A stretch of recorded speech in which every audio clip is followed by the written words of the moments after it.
Looks like we got ourselves another little campaign preview. And we're going to go through it here today with Drazhoath. Now, there's not a whole ton I want to jump into in this video, to be totally honest. Some of the big things are going to be stuff like the Hellforge. That's probably the biggest standout thing here, the military convoys. And we're going to take a look at like a little bit of speculation. We'll take a look at the two regiments renown that are in this video. Kind of looking at the lore of Hashut is what I was talking about with speculation. Just kind of look at that and get a sense for how all of it might possibly work. We only see like 4 spells in this. We already know where one of them is, the direct damage spell. But let's kind of just jump through this here. If you've not yet pre-ordered, of course, you can use my Creative Assembly affiliate link in the description and the pinned comment. This allows you to pick up the DLC for the Forge of the Chaos Dwarfs, as well as help support the channel. And don't forget to check me out on Twitch, where we will be streaming, of course, the DLC when it comes live. But also I'll be streaming the legendary Boris Ursus campaign I'm doing, as well as Diablo 4, and doing a giveaway of the DLC this weekend. So make sure you check me out on Twitch in the pinned comment and the description. But let's dive in here on Drazhoath's little campaign mechanics. And we can see him starting off here. I'm just going to go ahead and press play as I kind of talk. But that's his, it's like called the Grave Scepter or something like that. He's got 3 magic items, so you can kind of see those kind of probably coming in later days. We'll probably find out a little bit more about what those are, but let's kind of just jump through this. Now, I'm going to just skip to the parts that I want to talk about. I do encourage you to take a look at this if you do want to look through every little thing. It will be up on Total War's YouTube. So we do get a convoy system here. And the convoy system is very similar to what we get with Cathay, right? Where you're going to pay an upfront cost, you're going to have that convoy, and the convoy is going to rip through a set trajectory, and it's going to cost you certain amounts of labor. It's going to give you armament. It's going to cost you armaments and give you labor.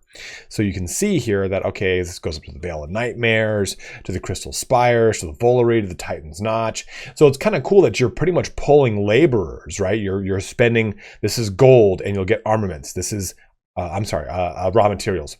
This is armaments, and you're going to get laborers. This is armaments, and you're going to get gold. So it's cool. There's each one of these kind of has a different use for you. Down here by the Haunted Forest, it's kind of got grayed out a little bit, but you're giving gold to get laborers. So it's a kind of an interesting economy system where you use these convoys to set up a very specific type of return for a very specific expense. And I think that's a really nice system. You get to the same exact thing you got with Cathay, which I think is just fine. I think that the Cathay's convoy system is really fun and interesting. And you do get the chance to add units to this when you do little dilemmas. So it's kind of, we'll jump right ahead of those as we see them. But as we go forward, but overall, very stoked to see that this coming into it. I'm wondering too if these further ones do give you more, right? Like, okay, so yeah, Titan's Notch and the Silver Tower of Sorcerers, they both are the same, right? Give gold, get raw materials. I would imagine, though, that the Silver Tower of Sorcerers is going to give me more because I'm going a further distance. And I wonder if there's more stuff attached to that as well. Let's jump here into the Hellforge. You can see Gordas. We're going to go into him a little bit later where we find out all of his actual agent abilities, which is really cool. Spoiler alert, he replenishes health, which is always a great thing. Replenishes troops. God, this grudge match is the grudge match of all ages, right? Okay, so here is the Hellforge. So this is how you will be increasing your unit caps with your units throughout the Chaos Dwarfs. It's going to cost you armaments, and it's going to increase that cap. And you're going to allocate them as you see fit. So you can see here, it's like, okay, I'm going to get 4 warriors, 3 Infernal Guard, and 1 Infernal Firesworn. That's 8 total unit cap here. And it looks like as you allocate up this, something happens at 5, 7, 10, 13, and 16. I don't know. To forge additional standard issue weapons and armor for units in each category, increasing their unit capacities. Numbers displayed beneath their unit cards indicates current unit capacity. Yeah, well, gradually unlocks more powerful forgecraft options in the manufactory specified by the tooltips on each category's progress bar. So as you progress up this, you get more unlocks for the manufactory, which is basically the rune system for the dwarfs, or the Chaos Dwarfs. So if you thought the Chaos Dwarfs didn't get runes, you're a fool of a took, because they get sick runes. So let's jump over here. There's a better picture of this, but let's read this portion. So melee infantry increases total unit capacity within an armory category to unlock more manufactory options. Once Forgecraft options are unlocked, add them to the category manufactory assembly line to enhance all currently recruited units. That's a huge line. This isn't just do this and then get better ones. It's currently recruited. Total armaments upkeep for Forgecraft options is based on the number of currently recruited units in a category. So you do have to deal with the upkeep of armaments. So it's not just simply a flat bonus. Hey, have a grand old time, enjoy the party. Like, no, you're gonna suffer the iron price for this. So it looks like at the bottom here, this is probably a symbol, and I know it's kind of grayed out because of the Windows Media Player here, but this is a symbol for infantry because it matches that. This is a symbol probably for the... Oh, so it corresponds here. Missile, melee, flying, Kadai, bull, and war machine, which we then just kind of see all the way across the bottom right here. Yeah, that's Kadai. I was like, what the hell is that? Like a praying mantis. So here are all the runes. There's a better picture of this later on, and it shows the upkeep. So I can have spell resistance. I can give them frenzy, charge reflection, sundering attacks, immune to contact effects, fear, physical resistance, and glittering scale. So this is just the infantry, of course. I have no idea what the other factions, other portions of this faction are going to be like when it comes to the roster. And I think too, this is safe to say, this is the entire Chaos Dwarf roster, I think that's probably pretty safe. I don't see a Chaos Siege Giant in here, unfortunately. So that's probably the only unit they're truly missing, minus a few things. Oh, you know what? The Hobgoblins aren't in here. Well, some exquisite YouTuber I am, I don't even notice the goddamn Hobgoblins aren't on this menu. So maybe I'm wrong. Maybe the Chaos Siege Giant is in here somewhere and it's just not in this screen. But I have not seen it. There has not been word of it. It would be the only big deal unit that is missing from the Tamarcon book, maybe a plus or minus a couple other ones. But no Hobgoblins in this Hellforge, so I guess that's worth noting. And no Laborers for that matter too. So kind of skipping forward here, going all the way. Unfortunately, we get this ability here, which I think is something to recruit or summon. Almost said Chaos Space Marines. Chaos Dwarfs onto the battlefield. We also get the unit cards, which I think this is the Castellan right here. We have Gordas. We have the Iron Glaives. We have the Cutthroats. We have our Chaos Dwarf Warriors with blunderbusses. Our Archers. This is the Skull Crusher and then the Hell Cannon. Oh, cool. Two thing to note too with this, the Hellforge. It applies to the Hell Cannon, which is pretty nice. Whatever bonuses you can give to it are pretty cool there. Where did I want to jump to? Again, a lot of this is stuff that we've seen from the previous one, just talking about how these labor actions work, fun stuff like that. Some Skaven action going down, down, down. Nothing, again, cool. We don't get to see any unit stats, which is kind of a bummer. We've already seen Burning Wrath. I guess I'll use this moment to kind of talk about this. This one right here at the lower right corner that I have my mouse over, you can see it's right above my timestamp.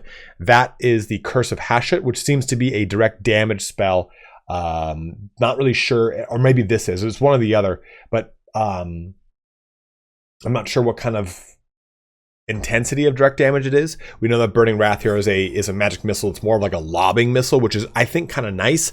A magic missile can miss if it's shot, you know, in a straight line, like, oh, whizzes right by him. Burning Wrath seems to be a little bit better because you're arcing it towards something and you're just gonna probably land on them because it tracks a little bit better in that parabola. But I wonder what this kind of debuff one is right here. I believe that's the symbol for a debuff in a radius. So I'm wondering what that one's like, what that one's going to be like. We also don't have the other skills or spells to look at. There is a Fire Breath too for Cinder Flame we're going to take a look at. Interestingly enough, we don't see any abilities like the Naphtha Bomb. That might be on the Overseer. Either this is the Overseer or the Castellan, probably one or the other. But the Naphtha Bomb is something that the Demon Smiths and the Sorcerer Prophets have, as well as the Blood of Hashut, which is what I would imagine a direct damage ability to be. As we go forward, you do get the Scepter in that icon area. Okay, so here's the cool thing. So with the military convoys, you can add units like I was saying, but look at this, a black dragon. You get a black dragon in your military convoy. That is hot, spicy, sexy, and nice. And you can see also up here too, looks like we have a Tarok, the Ball Centaur chieftains. the single entity ones. So it looks like they're up there. Dude, this guy's got a white eye patch. This is like the coolest fucking part I've ever seen in my life. God damn, that's sick. Oh, so you can see our whole entire unit roster here. So that is that roster. It's going to add now a dragon to it, which is pretty spicy. This is a pretty cool fight because you get to see this. Look at this little stompy poo. Like, that is going to be rad, man. I am so stoked in the Chaos Dwarfs. This might take the cake as my favorite faction. The High Elves I love, but the High Elves just are so weak with their faction mechanics. Intrigue and Court is boring. The rest of it's just kind of like, all right, just play with spearmen and elves and flee from the Chaos Dwarfs. Like, watch this like horde of iron and magic, as the narrator calls it. Like, look at this. The little tiny like scamps just scurrying up the causeway to just deliver the pain here. I always loved the Chaos Dwarfs when I first got into Warhammer Fantasy way back in 4th, 5th. And they just have such a cool aesthetic, and it's cool to see this brought into Total War Warhammer. They had a way brighter and more like flashy, almost like neon red level of aesthetic, but it is cool to see it how they've kind of muted it down and brought it a lot more realistic into Total War. So here we have Gortys Backstabber, and here are his unit actions. We get replenish troops. He can spread control. He also gets damage buildings, assassinate, and assault units. So in case you were wondering what he will be doing on the battlefield or what he will be doing as an agent, as a hero, that is what he will be doing. If you compare this to Felix from Gotrek and Felix does not have any agent actions. So I would actually hope that if this is the trend going forward for legendary heroes, that we start to actually have them be represented on the battlefield as actually good agents, because replenish troops is a very, very good hero embed. I think, I mean, arguably, I'd say it's probably the best one. So having agents actually, or heroes actually be successful agents, I think is pretty good. So I think that means Felix does need a little bit of facelift. And I would like to see too what, if Gortys is like this, I would assume that Valkia, no, Ulrika is similarly an effective hero. So it'll be exciting to see what she looks like too, in the constraints of the game. What is that? What is this? Oh, okay. So here, aha. So this is the weapon, the Demon Spike Crucible. This is one of 3 of the items that Drazhoath has. I've already mentioned his scepter, but he has this Demon Spike Crucible as well. And if I can get up to this page fast enough, it's taking forever to scroll, the Hell Shard Amulet. So the Graven Scepter, the Demon Spike Crucible, and the Hell Shard Amulet. So we see this right here. Passive ability, Demon Spike Crucible. I'm sure this would show us if I hovered over that. Targeting range plus 10% for Lore of Hashut spells. Leadership plus 5 and spell resistance 15%. So I do wonder what that actual passive is, because in tabletop, this helped you with casting things, which we see with the targeting range increase right there. But it also made it that every time you kill, like Drazhoath or Cinder Flame kill a wizard, you get better at casting as well. So I wonder if it's going to add like a recharge or what it's going to do to casters or help you out with that in some way, shape, or form. So good to see that. Okay, you can see the dragon. Okay, so this is something that kind of miffs me, right? This just razzes my box, as they say in France. Look at that thing, dude. This just reinforces my statement that the Chaos Dwarfs are everything the dwarfs are, but only 10 times better. Like, absolutely crushing the competition. If you thought it was hard to stop a chariot, if you thought it was hard to stop a Dread Saurian, good luck stopping a dragon and a literal train. Like, this is what this is. This thing is different engines of a train. Like, that sucks for the dwarfs. They need something. Give them the Runic Guardians, give them the Runic Golems, whatever it is. Unfortunately, too, we don't get to see anything cool here as far as unit cards or anything like that. But, did I already skip over it? The regiments are renowned in this fight. Not this fight, it's the next one. Aha. Take a look at these pretty bitches. So this army ability, Dreadquake Battery, I'm going to show you that in a little bit. So let's kind of jump forward here. This is cool too with the Tower of Zar. You can actually lose a position to opposing AI. They can actually like supplant you from there. So Conclave, you saw that Conclave influence to usurp this seat is 150. So it is cool. You can actually usurp those individual seats. Here's that better shot on the Hellforge, but we've already kind of gone over this. So here is the Regiments of Renown. I'm going to actually turn them up. In 2 Regiments of Renown. The Blazing Beards, so Chaos sick. Dwarf Warriors with beards that fill me personally with fear, and Hashut's favorite engine, the Demon's Tongue.